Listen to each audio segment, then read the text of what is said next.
I had movies that went in the toilet and that were terrible and got the worst reviews. And in politics, I remember I had many of the initiatives on the ballot, and we lost. My approval rating in California went down to 28%, and then it went back up again, and I won again the governorship. Hey, we all lose. We all have losses. This is okay, and this is why I say don't be worried about losing, because when you're afraid of losing, then you get frozen. You get stiff, you're not relaxed. You got to be, in order to perform well in anything, if it's in boxing or if it is on your job or with your thinking, is only happening when you relax. So relax. It's okay to fail. Let's just go all out and give it everything that you got. That's what it is all about. So don't be afraid to fail. You gotta be kidding me. That is so bad, that is absolutely brutal. So failure decided to show up and pay you a visit. But now you feel that it's over for you. You feel that there's no coming back from this failure. You must understand that failure is required, and you must be willing to be humble enough to not just learn from it, but grow from it. You don't deserve a victory without a failure. There can be no victory without a struggle attached to it.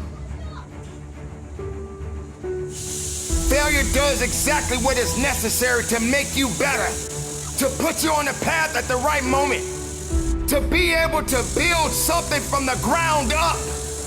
And just because you fail, it doesn't mean that it's over. Sometimes you got to be able to understand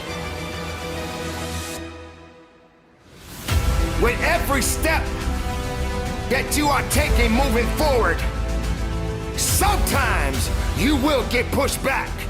But when you get pushed back, you come back. You come back strong. You come back with the willingness. You come back with a purpose. Do not be afraid to fail. Failure is required. Champions cannot be champions without failures.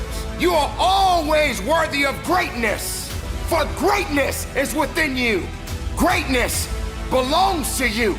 Even when you feel that you're at the weakest point, you got to understand that these failures are going to do exactly what is necessary to help you to build up, to teach you the lessons in life, to understand that you got to get knocked down a few times. And when that opportunity comes for you to rise up with a full heart. Rise up understanding that it is not over for you, and that you're just learning something about yourself. You're learning something about your journey. You're understanding that no matter what, failure is required. Now, sometimes you got to also consider the fact that when these failures come, don't let it confuse you. Don't let it misuse you. Don't just accept it, but understand it. Understand that you got more work to do within yourself. Understand that you got to continue to fight for it. When you start doubting yourself, that's very dangerous. Because now what you're basically saying is that if my plan doesn't work, I have a fallback plan. I have a plan B.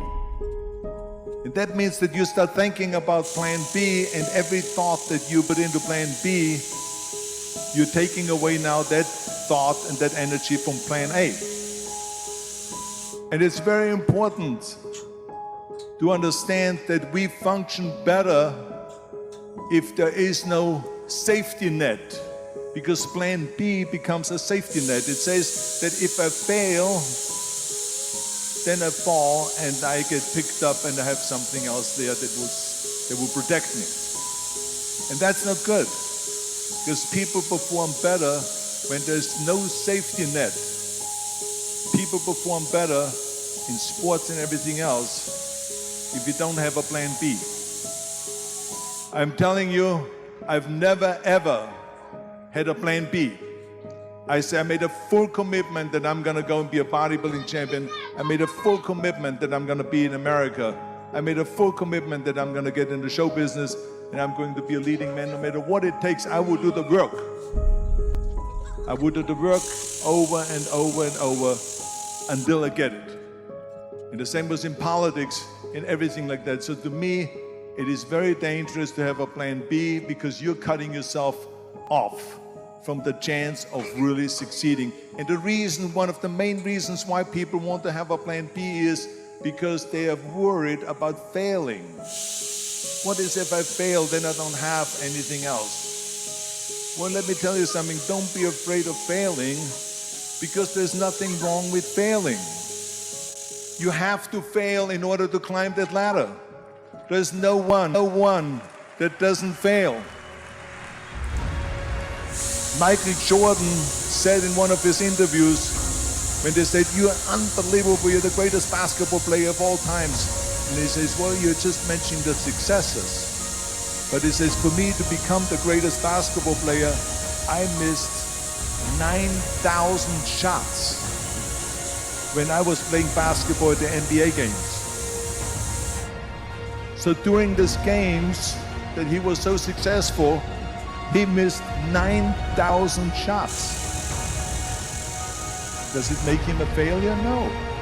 He's one of the greatest basketball players of all times, but he failed 9,000 times. Do you get it? We all fail. It's okay. What is not okay is that when you fail, you stay down. Whoever stays down is a loser. And winners will fail and get up. Fail and get up. Fail and get up. You always get up. That is a winner. That is a winner. How are you going to separate yourself from everybody else? You keep going. And then after that, you keep going. It's not always making the last shot. It's under pressure doing what you're supposed to do and coming out successful. Kobe and Jordan were my heroes. Every single match, I didn't care who I was playing. They're in trouble before they even lace it up. Blocked by Bosch. Bosch wins it with a block shot. In Heat history. They always see us doing the easy part, hold the trophy and kiss it. And that's what everybody sees. They don't see the day where you do not feel like going to the gym at all. I do not, nobody can talk me into it, even yourself. You're telling yourself, no, I'm too tired. I'm achy, there's no way I can make it. You gotta go. You know, you have to stick to what you said you were gonna do. You're gonna get knocked down over